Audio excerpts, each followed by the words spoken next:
Khitan pada hakikatnya merupakan peletakan batu pertama dalam arti mempersiapkan anak supaya hidupnya nanti menjadi orang yang sujud kepada Allah. Secara tidak langsung orang tuanya seolah-olah berkata, "Nak, kamu dikhitan sekarang supaya nanti kamu bisa istinja, nak. Kalau kamu sudah bisa istinja, kamu bisa berwudu. Kalau wudu musah, kamu bisa sholat." Peletakan batu pertamanya lewat khitan. Jadi kalau sudah dikhitan lalu dianggap selesai, sholat tidak diajarkan, wudu tidak diajarkan, ya sama saja dengan membangun rumah. Setelah peletakan batu pertama lalu tidak dilanjutkan dengan membangun yang lain, alang-alang yang bakal tumbuh. Sebab dalam realitanya nanti bukan cuma tubuh kita yang dikhitan, harta kita nanti dikhitan. Cuma khitan harta namanya zakat, infak, sodakoh. Itu kan harta dikhitan supaya bersih. Khitan juga namanya. Karenanya mengkhitan anak, mempersiapkan anak agar menjadi hamba Allah yang sesungguhnya, menjadi manusia yang sujud kepada Allah Tuhannya. Itu merupakan prakondisi ke arah pembentukan manusia yang kelak akan sujud kepada Allah Rabbul Jalil. Peletakan batu pertama mempersiapkan anak untuk hidup melaksanakan ibadah, dan ini tujuan hidup. Allah jelaskan, "Wa ma khalaqtul jinna wal insa illa liya'budun." Aku tidak ciptakan jin dan manusia melainkan untuk beribadah kepadaku.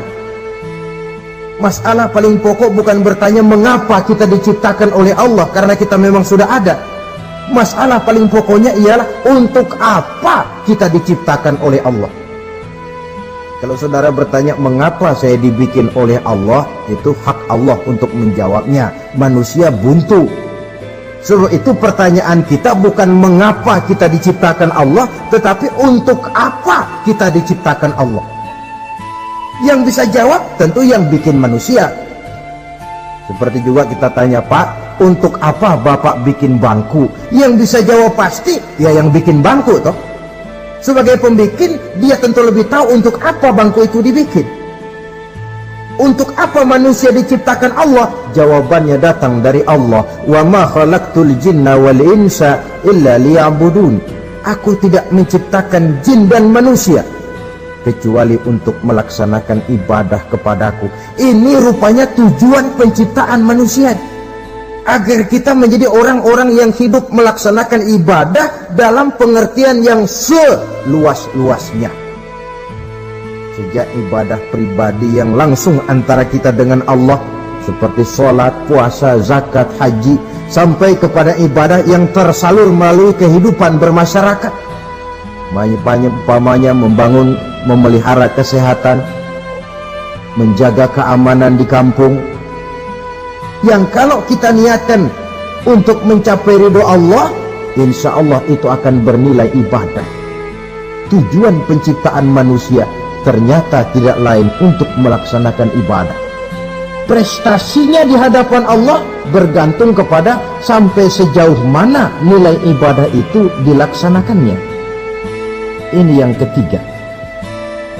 Yang keempat, hikmah daripada khitan itu dari sisi orang tua menempatkan perintah Allah di atas perasaan dan kepentingan pribadi. Ada nggak orang tua yang nggak sayang sama anaknya? Semua orang tua sayang kepada anaknya. Jangan anak sampai dipotong mengalirkan darah. Anak main saja, main layang-layang, jatuh, pulang kakinya berlumur darah, sudah ribut orang tuanya. Kenapa nak? Kenapa sayang? Kenapa raja? Aduh, raja lah kita. Tapi ini perintah Allah. Perasaan pribadi, kepentingan pribadi kalah oleh perintah Allah. Ini mestinya watak seorang muslim. Kalau sudah begitu perintah Allah, begitulah kita laksanakan. Soal keberatan pribadi, perasaan pribadi, kepentingan pribadi, nomor belakang. Yang penting perintah dilaksanakan. Cobalah kalau khitan itu, anak yang begitu kita sayangi pada umur sedang lucu-lucunya, dipegangi dia, lalu dikhitan. Kadang dia menangis, mengalirkan darah, sakit dia 2-3 hari belum bisa berjalan dan bermain dengan teman-temannya.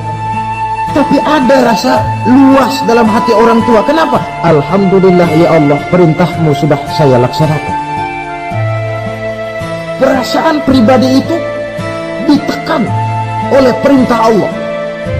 Perintah Allah di atas perasaan dan kepentingan pribadi. Kalau perasaan ini sudah kita miliki, itu pertanda nilai iman kita sudah mapan. Tidak cuma dalam khitan, dalam berbagai perintah agama.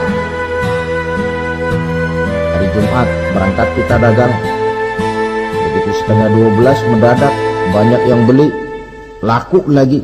Sudah kedengaran suara azan, hayya 'alas shalah, hayya 'alal falah, pembeli makin banyak. Disitulah barometer iman kelihatan. Terusin melayani pembeli dan dapat untung banyak, atau perintah Allah yang sudah memanggil-manggil itu. Kalau perintah Allah di atas perasaan dan kepentingan pribadinya, dia akan tinggalkan dagangan itu. Dia akan bergegas menuju panggilan Allah. Saudara hadirin yang saya hormati, jadi perintah khitan ini mendidik setiap muslim agar perintah Allah berada di atas perasaan dan kepentingan pribadi.